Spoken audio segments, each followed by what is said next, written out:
we're already very transparent, but when you go to make these decisions, like for instance, we had an employee who showed up and wasn't on the schedule. There was a lack of communication there from our management standpoint. And we're like, hey, man, we know this, you clocked in to get over here. There wasn't anything to be done. We're going to make sure you're compensated for that. And we're going to make this manual adjustment. Or like, hey, we forget, we just switched CRM softwares. And preemptively, I let my team know, like, hey, there are mistakes that are going to be made.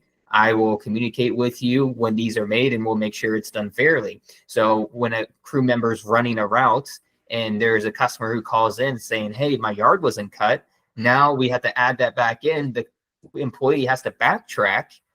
So now he has extra drive time, which is negatively affecting his P4P or performance pay. We were like, hey, let me know what your drive time is, and we'll compensate you for that. So there's these small subjective calls that you kind of run into, but eventually that all gets ironed out and everybody knows what to expect. But initially, when you go to roll it out, you're going to get hit with all those things. Like what happens when it rained? What happens when we have to go back? And you just have to be prepared for that. And also just make sure you're transparent with your team, because this is their paycheck that's on the line.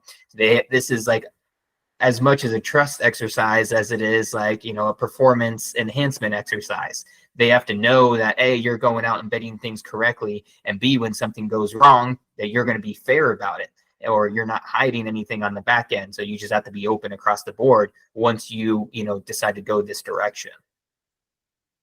Yeah, I think that's the part that's the hardest, because it will open the door for you to have to do a lot more work. The juice is worth the squeeze, I think, but it definitely is a lot more difficult. It's a lot more work than just ignoring it.